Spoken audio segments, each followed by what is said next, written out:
Welcome to the Global Businesswomen's Pod, hosted by the Greater Houston Women's Chamber of Commerce. I am Susan Dyson and extremely excited to be your podcast host. In my day job, I am proud to be the CEO, President, and founder of the Chamber. Every Thursday at 6 p.m., we will bring you inspiring stories of women who are leading in the advancement of women and girls. We will take you with us to our premier events. You will meet entrepreneurs, executives, and philanthropists who will empower and inspire you to succeed. So please mark your calendars and join us for the Empowering Global Businesswomen's Pod, Thursday at 6 p.m. It's my pleasure to introduce Corley Baum. Anne's the market president of Capital Blue Cross in the Lehigh Valley market, and as the largest healthcare brand in the country, she oversees sales, strategic planning, partnership development, and corporate giving, just to name a few of her responsibilities. One of Anne's many passions is leadership development, so she formed an organization, Vision Accomplished, that provides just that, leadership development. Anne also serves on many boards and executive committees, and if that wasn't enough, she's also the author of 2 books that I have here with me, Small Mistakes, Big Consequences, Develop Your Soft Skills to Help You Succeed, and Small Mistakes, Big Consequences for Interviews, which she'll talk about today.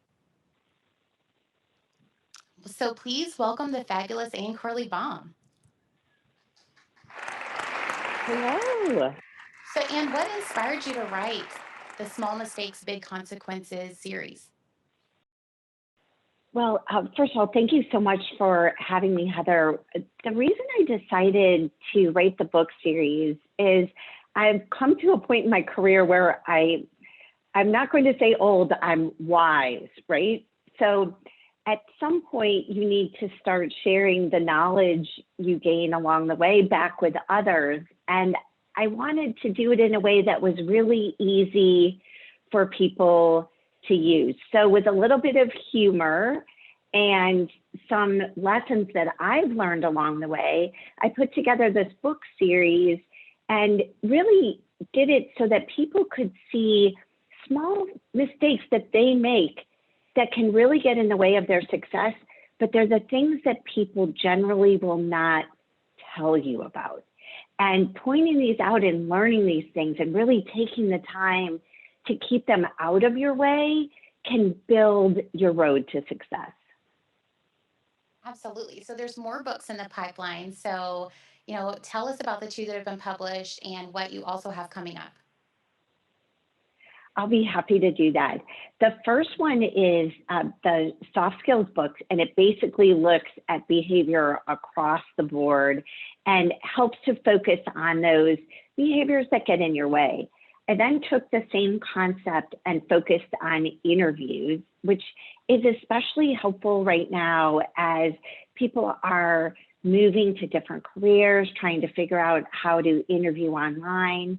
And the next one that I'm really excited about is focused on video and conference calls. And with all of our Zoom and Teams and GoToMeetings, I figured that was an important topic to take on going into the future. Absolutely. So I couldn't get these books fast enough. So I have a lot of questions for you about the different experiences you've had. So what are some of the personality types that you inevitably encounter on your way to success? And what are the best practices to respond to those? One of the things that I often find myself doing or come across with others is what I call the transmitter, the person who's always talking and they're always interrupting. And the idea is coming out of their mouth as it's forming in their brain. And the challenge of that person is they forget to listen to learn and listen to hear. And it's incredibly important that we as individuals and leaders give people the courtesy and respect to actually listen to what they are saying, listen to learn from them, and not just listen to answer and show how smart we are or how much we know, because often you end up answering the wrong question or talking over someone or interrupting. And it leaves the other person not feeling really good about you, and it starts the relationship or continues a relationship on a bad foot. So that's a huge one. Take the time to listen, be quiet. I know if you're an extrovert like I am, sometimes that's really, really hard to do, but it's so important because it shows respect to the other person with whom you're dealing. So you're kind of touching a little bit on one of my next questions as you think about, listening to people. What are some of the mistakes that can derail a relationship in the workplace? There are a few key characteristics that are incredibly important in building relationships in the workplace. First of all, trying to understand that other person from their frame of reference. Try not to label them and evaluate them based upon your assumptions, and really taking the time to get to know them. And it's always incredibly important that you operate with integrity. Be honest with other people, have those open, honest, often difficult discussions. When you do that and people see that you're operating with integrity, integrity is what you do that builds trust in others. And once you have cemented trust from one of your colleagues, there is so much that you can accomplish together. That foundation built on your integrity and somebody else having that trust in you can really speed up your ability to achieve results, your ability to interact, your ability to work through difficult situations. So those are some of the key ones, plus listening, which that is huge. You have to listen to other people and really learn from them. I love that. So, in thinking about that, the majority of employees are still working remotely and eventually will return to the office. So, what advice would you offer to empower your team members for greater success and to be perceived as sincere and trustworthy in this virtual environment? The virtual environment, from my perspective, offers a great deal of opportunity for us as leaders.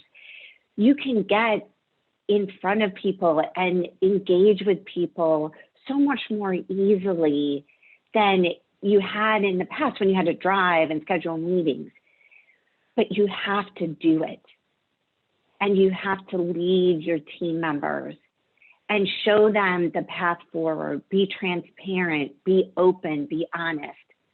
I have found that our team members, the more we schedule time to get together, the more excited they are about that. But it's not getting together for me to tell them what to do.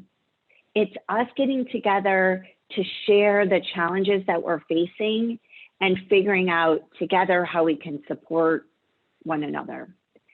And I will, to be perfectly honest, when we first started into the pandemic, my thought was, oops, I got to get on the phone with certain people every day. I've got to monitor everything they're doing. And that was just exactly the wrong thing to do, because what we needed to do was figure out what the results we needed to achieve, make a plan, and then let them run with it.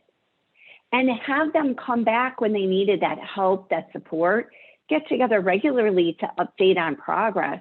But they didn't need to be micromanaged. And I have seen my team blossom during this pandemic time, which I know many of my colleagues on our team they were worried about it. They were thinking, how can people be productive during this time? And I really found you empower them, you tell them the results we're trying to achieve, set them free, and they will produce. Empowerment is truly empowering, and it helps your organization be better and stronger. So you're touching on something really important. Why is this important, in developing a corporate culture, whether leading your own company, managing staff, working for large to medium-sized corporations, or even being the CEO or other C-suite executives? The culture starts with you. And you can't expect your team members, well, I should say, if you don't create the culture, that culture will be created by the other members of the team. And setting high expectations for your team members and then giving them the power to succeed is really important.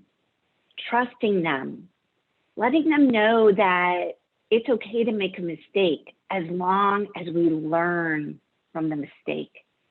Giving them the training that they need to grow, develop, and complete and achieve those results that we're all working toward. And then being their coach, their advocate, having their back. When you're empowering your team, you're still ultimately responsible, and you have to have their back. You can't just immediately pull empowerment away when somebody makes that mistake, because then empowerment is over. They won't trust you anymore. You killed it.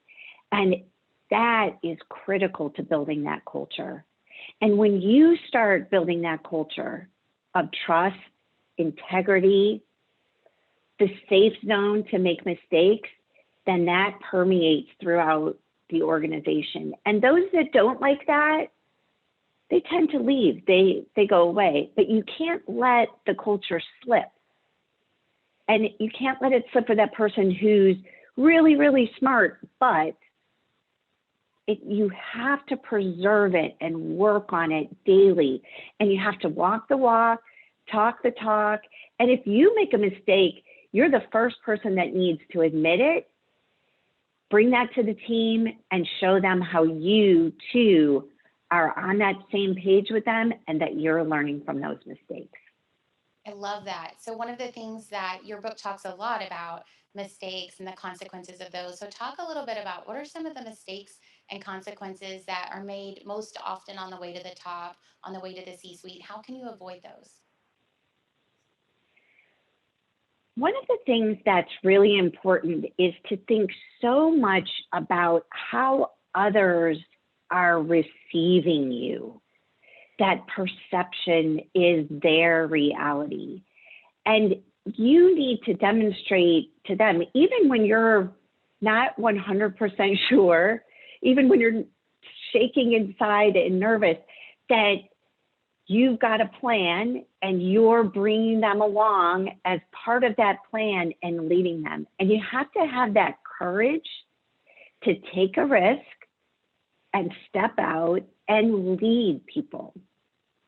And little mistakes that can happen along the way are the way you deal with things. So let's say an issue comes to the table and you're not doing anything about it. I'll tell you, the first person who knows they're not performing on a team is the person themselves. The next people who know are every other person that work with them. The last person to know is you as the leader. And all of those other people are watching you, wondering why you aren't doing anything about this thing that you really should know about. Because so many people think that as leaders, we are all knowing. They think we know everything about every person. And of course, we know that that's not true. But as soon as you're finding out about an issue, a problem, you've got to get on it. You've got to dig to the bottom of it, find what the ultimate problem is, and then move forward together with your team. Because when you don't do that, it eats away at the culture. And the first people you lose are your top performers. The last people you lose are the poor performers that caused the problem in the first place. Yeah, I totally agree. So talk us through, like, how does soft skills play a role in helping you avoid those mistakes in the first place? Because I think that that's a key part of, you're talking about dealing with these challenges. How does soft skills play a role in that? Well, if you think about people interacting with one another, they are making all sorts of assumptions about us based on our body language, our facial expressions and our tone of voice. And then only after they're making all these assumptions. Are they actually listening to the words that we use? So it's incredibly important to think about what is that message you're sending with your body language, with your facial expression? Are you saying, I think that's a great idea? Well, what's my body language saying? My body language is saying it's a horrible idea. My tone of voice is saying it's a horrible idea. We've got to be very intense and intentional about the way we're interacting, making great eye contact with people when you're listening to them, thinking about how your tone of voice is being received by the other person. And that's your tone of voice, your actual tone of voice, but also the tone you use in your e-communication, in text messages, in emails. Are you typing an email that's all capital letters? Well, if I get one of those, I feel like someone's yelling at me. You might just like all capital letters, but think about put yourself in the other person's shoes. And as you do that, one, you'll understand people better. And two, they will continue to build that trust in you as their coach, their advisor, their leader, and their teammate.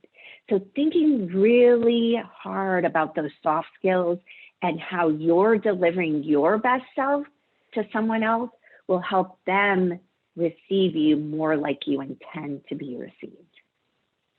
Yeah, I love that. So what you're really talking about is the fact that perception is reality, which I think sometimes people forget that you have to think about how other people are perceiving you. So how can leaders utilize that perception is reality mindset to kind of gain advantage on the one-to-one, day-to-day basis so that they can present their most professional self and help others kind of take accountability for their actions? Well, I love that you said perception is reality, because it is. It's not fair. It is something that every one of us does. It's instantaneous. It's subconscious, yet it fuels how we receive anybody that we interact with.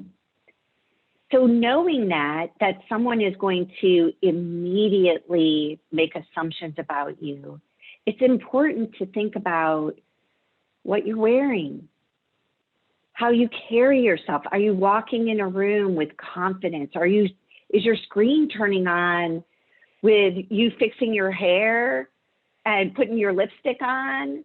Or is your screen turning on with you standing with confidence and a smile on your face? Because when we present ourselves as we want to be received, we send a message that says, oh, that's a leader. That's somebody who's confident, somebody that I can trust. And then everything that you say after that point, when you've made that great first impression, or you regularly are making that solid impression, people listen to you in that context. So as we're interacting with others, particularly on the screen, think about what's around you, what's behind you, how do you look on that screen? What is somebody going to assume about you? I'll tell you a funny story. I was on a Zoom call and there was a professor from a college that was on with us, and she moved away from the screen, and here behind her was this bar with all these bottles, and they were like empty wine bottles. And I'm sure she didn't think about it all, but it immediately sent this impression of this woman who was just happened to have a party and then snuck away and went on the Zoom call. So think about how your surroundings, how your voice, your sound is presenting you, and then use those skills to your advantage. Because when you start with a great first impression, you can build upon it. You start with a negative first impression, now you've got to climb back up from there, and it makes everything more difficult when you start low. So start high and grow. I love that advice. Thank you so much. Well, I just wanted to share, there was a little bit of tips for everybody in this, and we're excited to have had you join us. Your books are available through the Blue Willow Bookshop, which you can find on the Greater Houston Women's Chamber of Commerce website. So get your copies today. You will not be sorry. There's some great advice for everyone. Thank you so much, Anne, for joining us. Thank you, Anne. Thank you for having me. Thank you for watching the Global Business Women's Pod, brought to you by the Greater Houston Women's Chamber of Commerce. We cannot wait to see you next Thursday at 6 p.m. And remember, you can always find us at GHWCC.org.